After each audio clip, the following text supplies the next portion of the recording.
Or get frequently asked questions. Common sense, common knowledge, or Google. How about advice from a real genius? 95% of people in any profession are good enough to be qualified and licensed. 5% go above and beyond. They become very good at what they do, but only 0.1% are real geniuses. Richard Jacobs has made it his life's mission to find them for you. He hunts down and interviews geniuses in every field. Sleep science, cancer, stem cells, ketogenic diets, and more. Here come the geniuses. This is the Finding Genius Podcast with Richard Jacobs. Before we begin, a note from our sponsor. I'm Richard Jacobs, Executive Director of the nonprofit Finding Genius Foundation and host of the Finding Genius Podcast.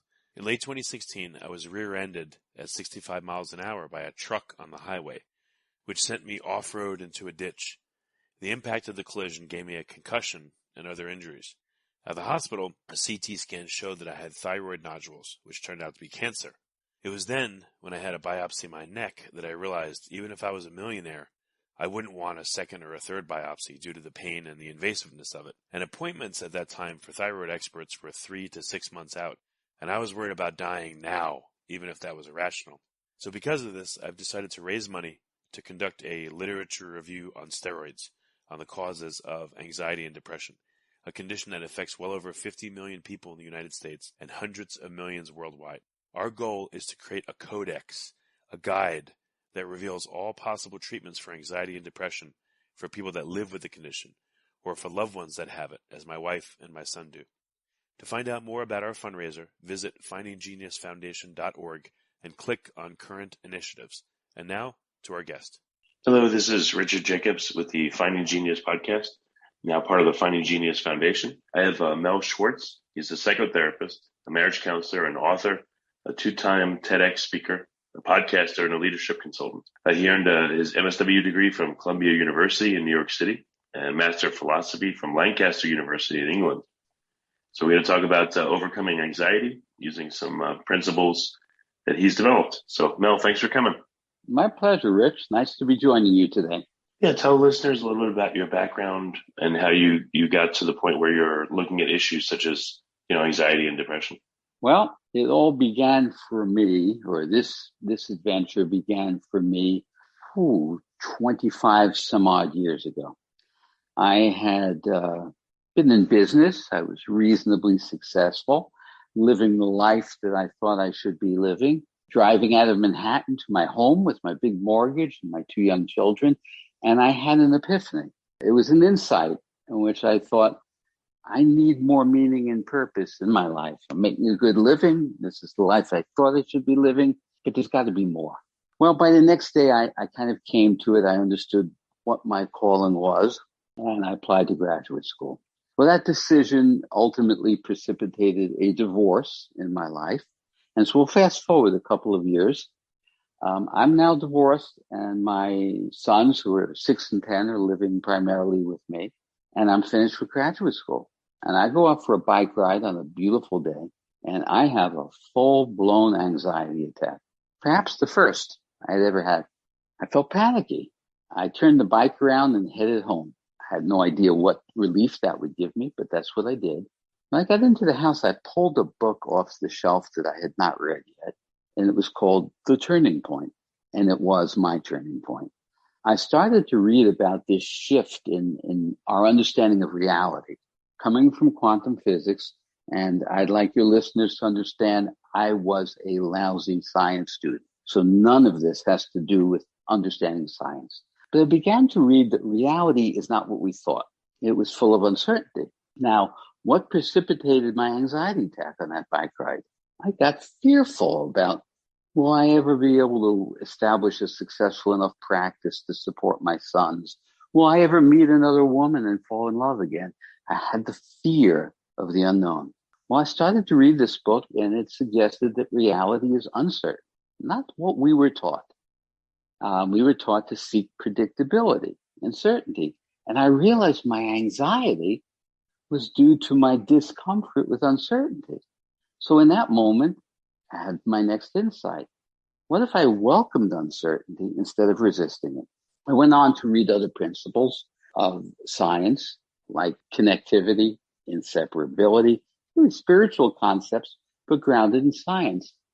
And in the coming days and weeks and months, not only was I calm and serene and reflective, I was on a mission. I was full of passion. I was developing a new way of thinking, a new way of looking at reality. So I began to think, if this had this benefit for me, I need to really try this as a therapeutic approach. And over many years, I've cultivated a particular approach in overcoming anxiety based upon welcoming rather than resisting uncertainty, and also learning to see our thoughts that attach to fear and developing the skill not to become those thoughts. So my experience is that anxiety is not something to manage. That's just too short-sighted. We can transcend anxiety. And I gave a TEDx talk on it. And that has been one of my passions in life. Well, in the moment, I've felt anxious. I'm sure most people have. It's very difficult. It's unsettling. And again, you feel like itchy. You can't sit still and you just feel, I don't know, I felt senses of dread sometimes, et cetera. Like, what do you do when you're in the thick of it? Have you developed any methodology to help someone? Yes, Rich, when you're feeling that way, my prompt is, what is the thought you just had that you may or may not be aware of? But let's go back and look for it. What is the thought you had that is summoning up the dread, the itchiness, the fear? The thought is always there. My belief is thought comes before feeling. We may be aware of what we're feeling, track the thought. And then when you see the thought, Rich, you say to yourself, wow, that's a thought, or it's just a thought, or it's only a thought. Then you can look at the thought and dissemble the thought and say, does that thought serve me? So what I teach people is what I call a mastery of thinking. Thinking is my ability to see the thought and not become the thought. So we develop a muscle memory. It's kind of like if you've ever gone fishing and you catch and release the fish. You catch it and release it. Do the same thing with thought. And you keep doing it. You prompt yourself, what was my last thought? There it is. And the more often you do it throughout the day, you'll reach a breakaway point where there's a sense of yourself that is more than the old imprisoning thoughts. That's freedom. So when you catch a thought, if it's too negative, you throw it back. Is that the standard? Well, certainly if you have a thought that's creating happiness and fulfillment, we shouldn't examine it. We should just let it be. But if you have a thought that is bringing you down, that is making you feel anxious or fearful, that thought doesn't serve you. It's not informing you in a healthy way. Critical thought can be constructive, like, the deliberation of, this isn't working out. Maybe I need to change my approach or my method. That's constructive. We're talking about fearful thought. Anxiety, simply put, is a word we use to describe what happens when thought attaches to fear. So we don't want thought attaching to fear. That's a technique. I speak about this in my book, The Possibility Principle, about how to see the thought and not become it. And then you exist in a state of absolute possibility. Think of it this way. Uncertainty equals possibilities. Certainty forecloses on possibilities. But we're so rooted in seeking certainty. So that in my work as a therapist, I often work with people who may be in an unhappy place in their lives. I'll give you an example. Years ago, I'm working with a woman, middle-aged, very unhappily married. She and her husband did marriage counseling, no help. They had no shared common interests. They didn't even like each other. Good news, they were financially independent and had no children. So I asked her, why do you remain married? Her answer revealed just what I'm saying. She said, I don't know who I'd be if I were divorced. So it was the fear of the unknown. See, identity tends to cling to certainty and known, even if the known is unhappy or imprisoning. That's the conundrum. If we cling to certainty, we don't get to free ourselves and progress. Look at my decision to shift careers midstream. Not that it didn't bring on a lot of challenges. But suppose I had a thought that was fearful around uncertainty. And I thought, I can't do this. I can't take the risk. What will happen if it doesn't work out? If I had that thought, you and I wouldn't be talking right now. And no doubt I'd be a far less happy individual. Before we continue, I've been personally funding the Finding Genius podcast for 4.5 years now, which has led to 2,700 plus interviews of clinicians, researchers, scientists, CEOs, and other amazing people who are working to advance science and improve our lives and our world. Even though this podcast gets 100,000 plus downloads a month, we need your help to reach hundreds of thousands more worldwide. Please visit findinggeniuspodcast.com and click on Support Us. We have 3 levels of membership from $10 to $49 a month, including perks such as the ability to see ahead in our interview calendar and ask questions of upcoming guests, transcripts of podcasts you're interested in, the ability to request specific topics or guests, and more. Visit findinggeniuspodcast.com and click Support Us today. Now back to the show. Well, so what do you do for people that, let's say, ruminate a lot, or they try to pay attention to the thoughts, but I don't know, it's just their mind is so busy that they're overwhelmed and just dozens of thoughts come. How can you help people that are really amped up to calm down and So do it? I created exercises, which I delineate in my book or in my podcast, so listeners can listen to my podcasts. What we do is we slow down the process. While I'm talking, I may ask them, are you aware of what your thought is telling you right now? So sometimes in that moment, I might hear something like, well, this sounds interesting, but I don't think I can do it. Other people could do this. I won't be able to. So I'll stop. Let's look at that thought. That's an example of old thought imprisoning you. It's telling you what you can or can't do. But how does your thought know? Have you ever tried what I'm suggesting? The answer is no. And if you've never tried it, it's a thought that's telling you this is hard to do. Your thought doesn't know. That's old thought defending its territory. So coming back to your question, Rich, the first thing is to slow down the process and develop this awareness, this sentience about thought. And the exercises throughout the day, as many times as you can, just prompt yourself, what's my thought right now? What's the last thought I had? And then don't judge it. Don't get into a dance with it. See it and release it. You reach a breakaway point where it becomes natural. So when I'm talking, I may say, Rich, while you're talking, I had a thought come up. Here's what my thought is telling me. You see what I've done? I've separated me from thought. Otherwise, I am just the end result of millions of thoughts that are unexamined. That's what constrains us in our lives. We need to introduce new thinking. So in quantum physics, it is proposed that in the nanosecond, everything exists in a state of pure possibility, pure potential. So I had a new thought. In the nanosecond between my thoughts, I exist in a state of pure potential, except I can never access it if I'm blind to those thoughts and I keep on having the same old thoughts. So I, in my own experience, developed this ability to stretch it out and experience that nanosecond between thoughts. I find that's where insight comes from. That's where deep intuition comes from, where deeper knowing. So this doesn't require genius. I know your podcast is Finding Genius. It doesn't require genius. It requires learning a new way to see thought and not become thought. I guess people think that their thoughts are themselves. So when something comes to my mind, I just feel like it's all one. My mind is me. But I guess you're saying that, how should you think about your own mind then? That is an excellent question. So different people have different explanations of definition of mind. For me, and I have started working on a book on that, think of concentric circles. So at the smallest interior circle, you have thought, you have feeling, then you expand it. You have thinking, the ability to see thought.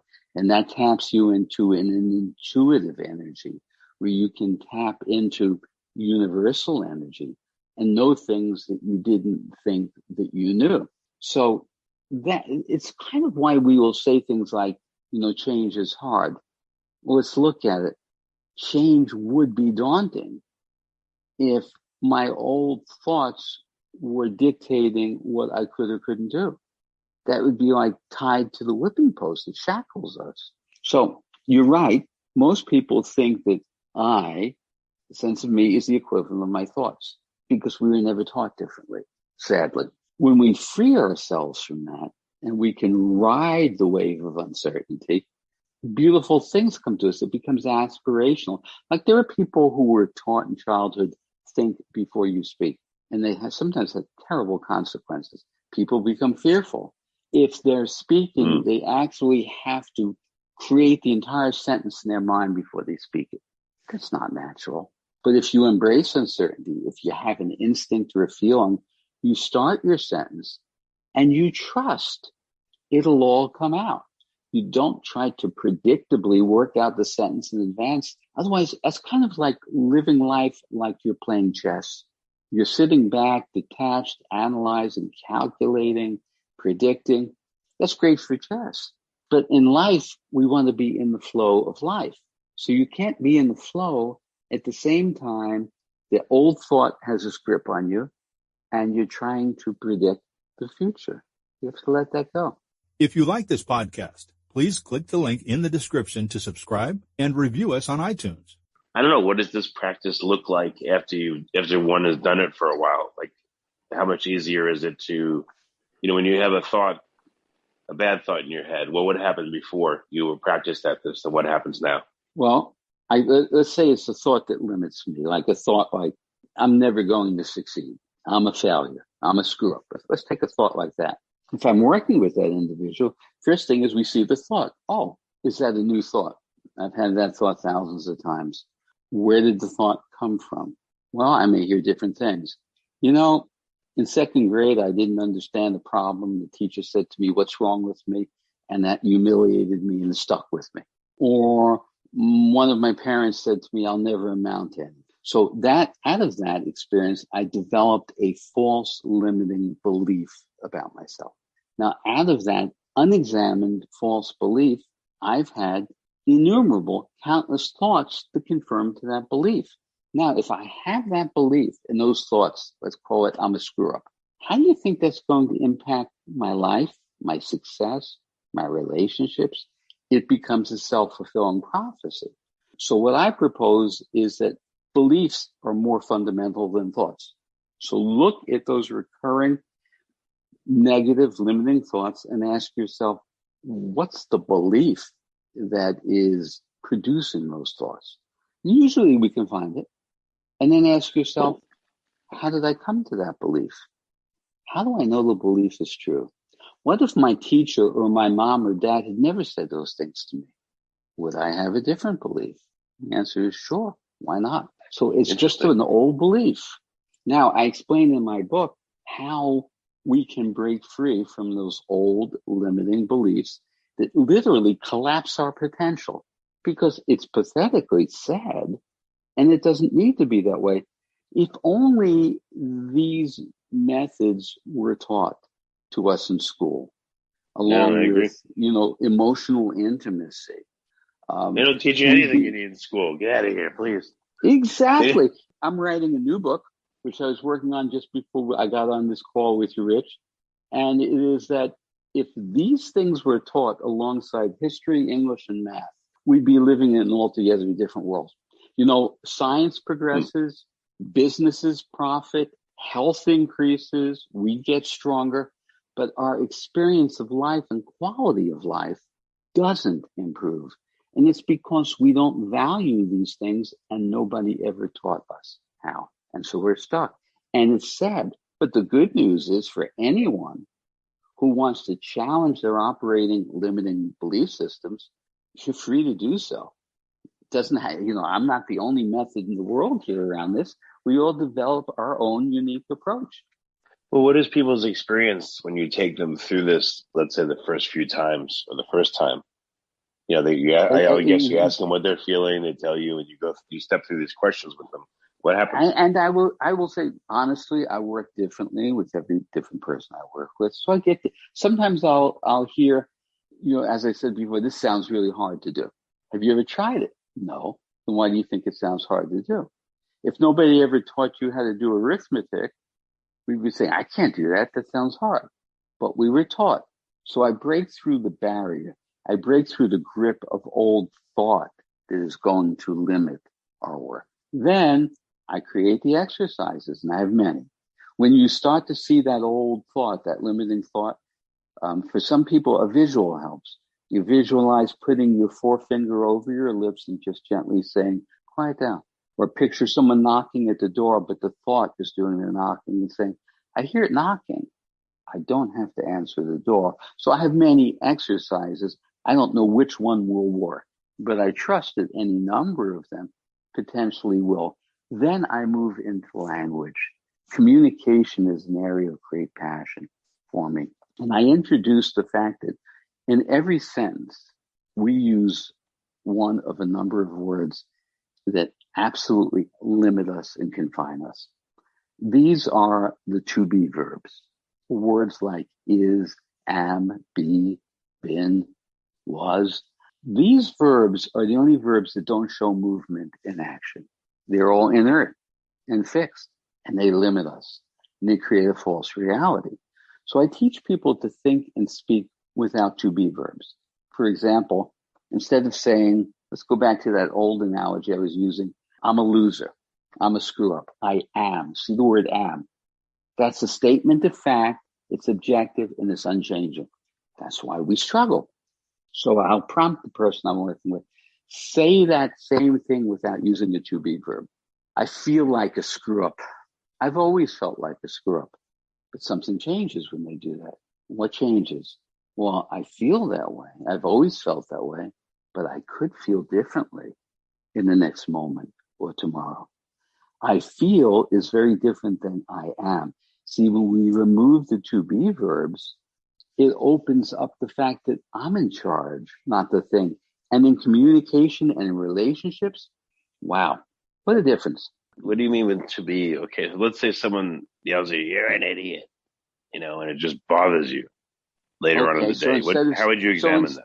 So firstly, if I were working with two people and someone says, you're an idiot, now that other person is no longer listening. That's it. There's no conversation. But if you said to that person, I'm having a hard time understanding the sense of what you're telling me. Could you find a different way to express this? Then we can engage each other. But let's go now personally. If someone thinks I am an idiot, it's very different to shift and say, I feel like an idiot. Okay, how come? What makes you feel like an idiot? Then they take ownership. There's a sovereignty. I feel like an idiot because I have my old belief hanging on my back that I am an idiot. I feel like an idiot because I don't think people value or respect what I have to say.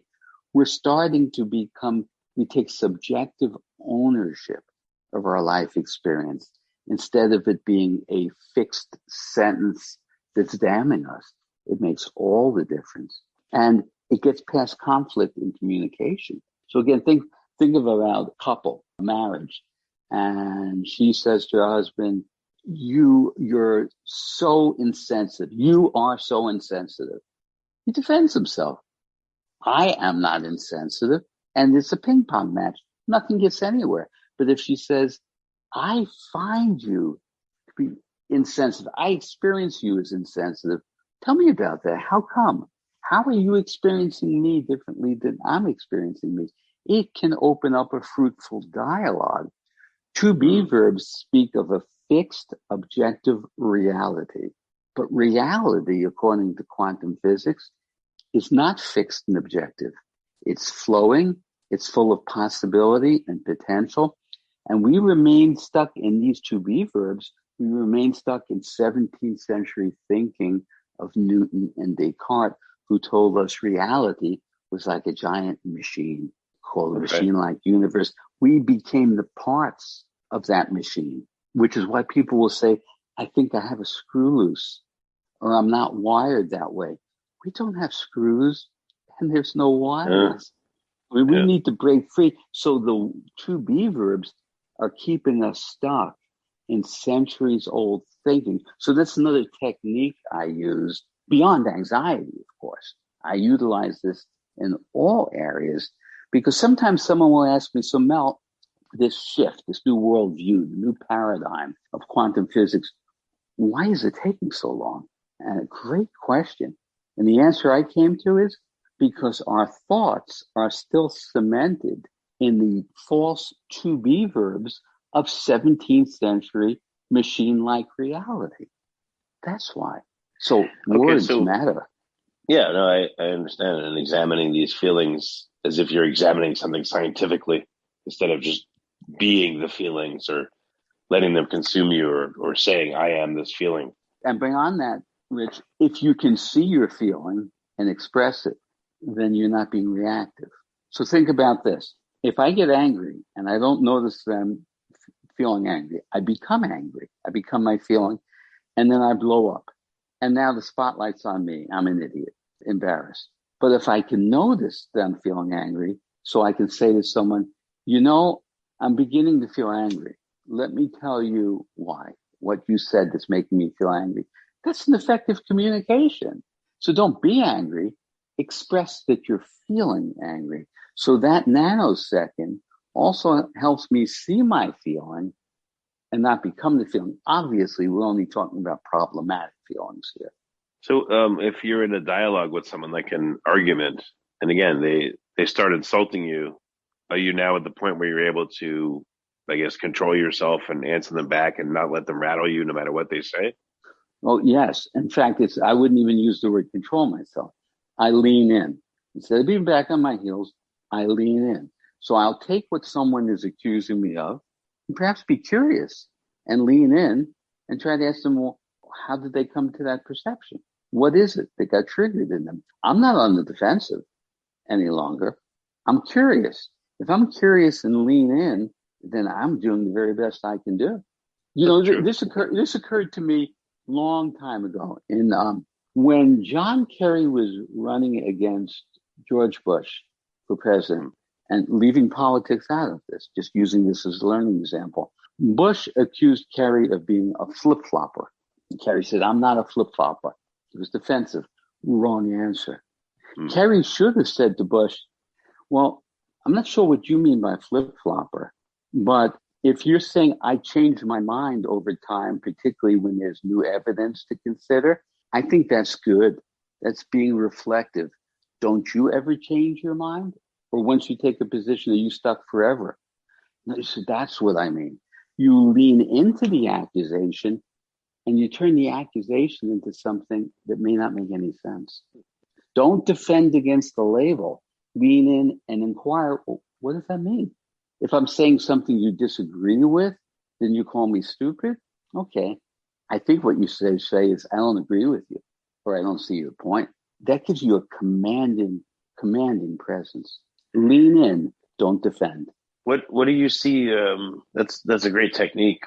What do you see are the most difficult accusations or emotions to do this with? Like, which ones are easier? Which ones are really hard to do it with?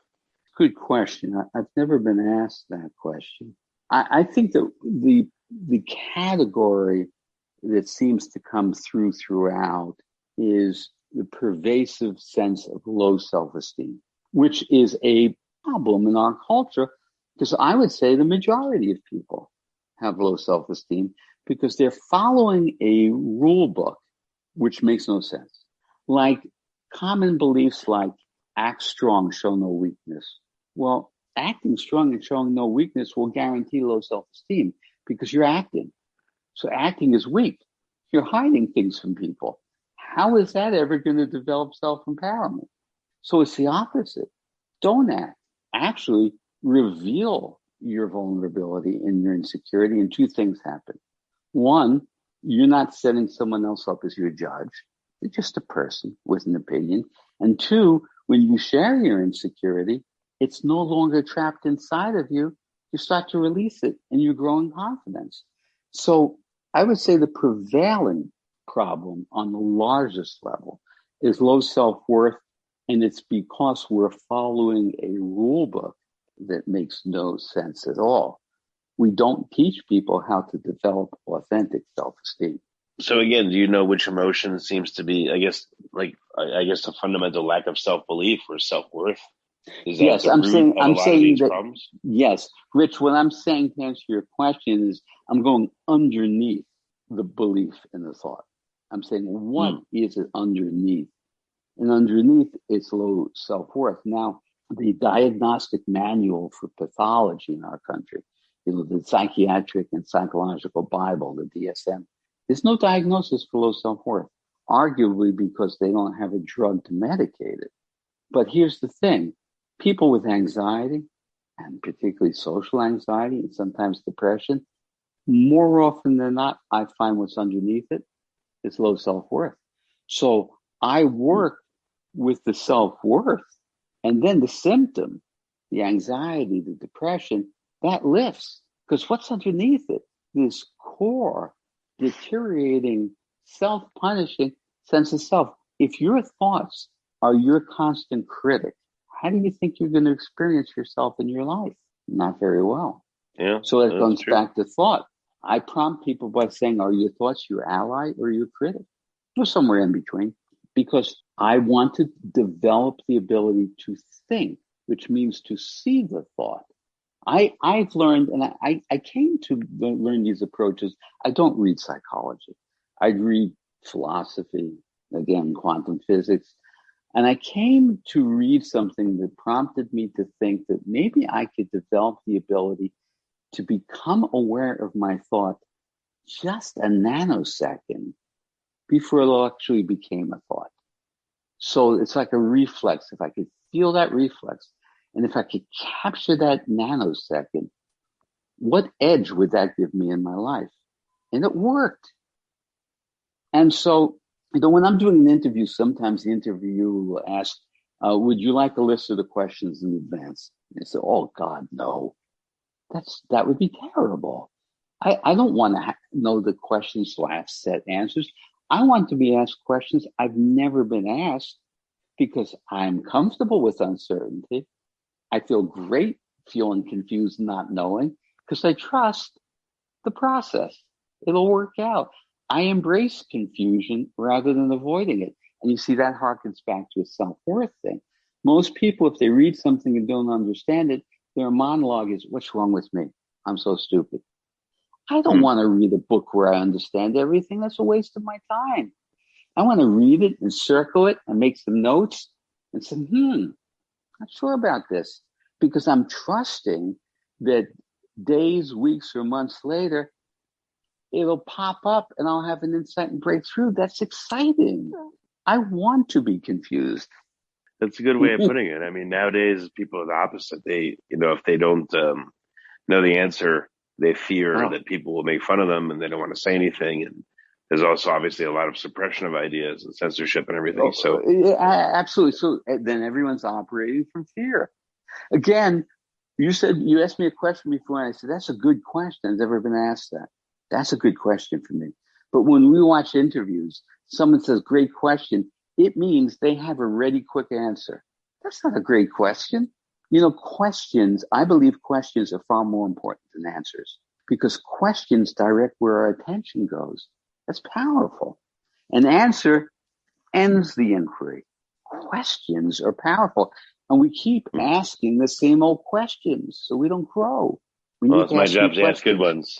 Sometimes people will say to you, like, I've gotten one or two people, it's not a lot, but they're like, why would you even ask such a question? And I'm like, I don't know. Or people will say, I've already answered that. Didn't you hear what I was saying? And I don't know. I've gotten responses like that sometimes. So sometimes it's not easy to ask questions. But I would say, that shouldn't stop you because you triggered someone's insecurity. But your job is not to make people feel comfortable. Your job is to ask compelling questions and have a great interview, right? Yeah, exactly. Okay. Right. So it's not your job to nursemaid the people you're interviewing. So if someone says to you, well, why did you ask that question? You might say, well, why wouldn't I? See, that's a new question. What makes you uncomfortable with my question? Now that opens up a real discussion, doesn't it? Sure, yeah. Well, they probably wouldn't answer that. Rich, that's an example of leaning in. All right, there's your example of leaning in, which is, I was curious. That's why I asked that question. How come that made you uncomfortable? You don't have to ask it argumentatively. Could you share what's making you uncomfortable about my question? My guess is they're lacking the confidence or the authority to say, I'm not sure of the answer. And it speaks back to what you're speaking about. We have a culture so rooted in certainty. and information that we don't embrace uncertainty. What happens if you're in a conversation and, someone says something to you, you push back in a nice way, but they get to the point where they literally they can't hack it. They disengage, or they hang up on you, or they walk away, or they just can't hack the question, or they can't hack your answer. What do you do then? Is there a gentle way to get them back? Well, so you're not referring to you in your capacity as interviewing someone on a podcast. You mean in general life? Yeah, right? Let's say, you're talking to someone and you come back with this leaning in type answer, and they go, I just don't want to talk to you anymore. Or this conversation's over, or they get crazy on you. What do you do? Yeah, I say, well, I'm sorry you feel that way.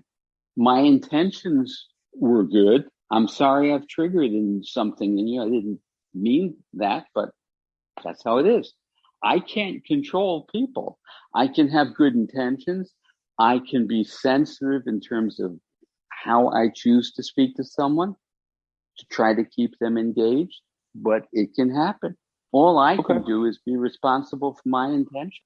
So you're unflappable in conversation. I'm not going to say that. That would be too egocentric. Okay, so let me be authentic. There are circumstances in very close personal relationships where I can get triggered, but I will regroup and I will try to come back at it in a centered way that's not defensive or accusatory. But I would say outside of just a couple of relationships, I feel unflappable. I may walk away from a conversation thinking to myself, what a jerk. I'm human, but I'm not going to get in someone's face and say, you're a jerk. What's the point? I'll be talking to myself. It'd be funny if they had you at like a carnival. You know how they have people that you want to throw stuff at them and dunk them in the water, or they make fun of you. You'd be the opposite. You'd be like, see if you can make Mel mad, or see if you can get to him. And like you'd sit there and they would pay $5 for the chance, and they couldn't do it. Yeah, well, it just goes back to authentic self-worth means you're not my judge. If I have to appear in a courtroom, the person in the long black robes gets to be my judge. Everyone else are people with opinions.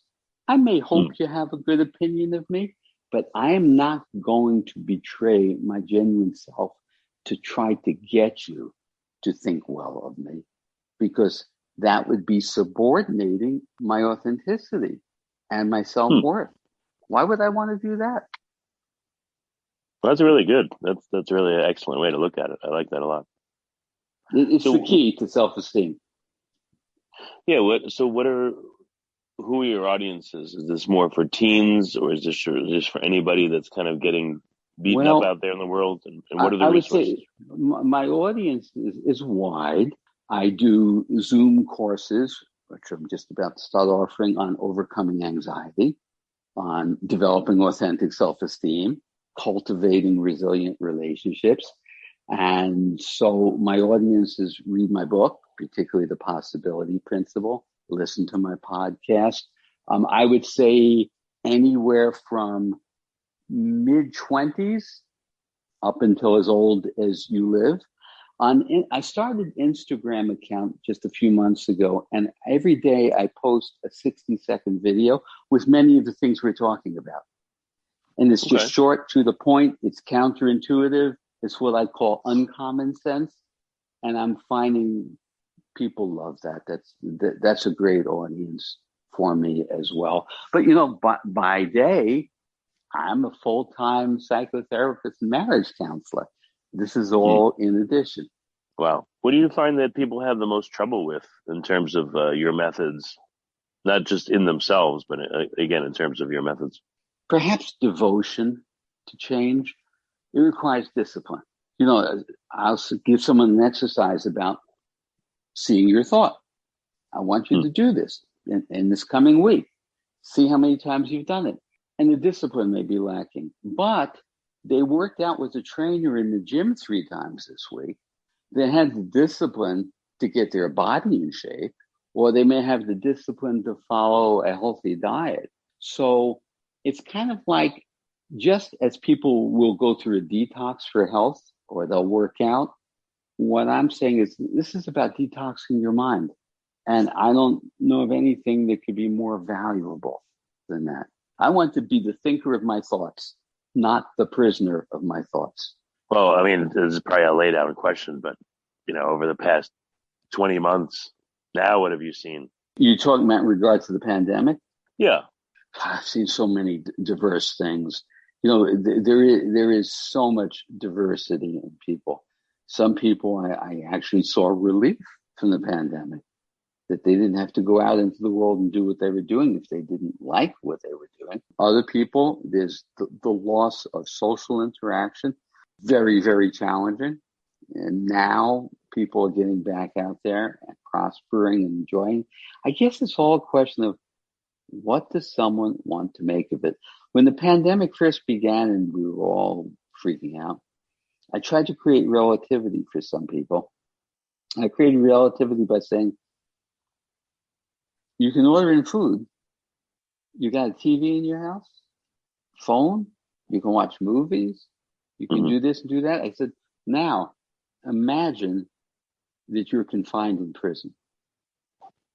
Imagine your life in a prison cell, whether you're guilty or wrongly convicted. Imagine that life. Now imagine yourself in your apartment, your home, and what you have.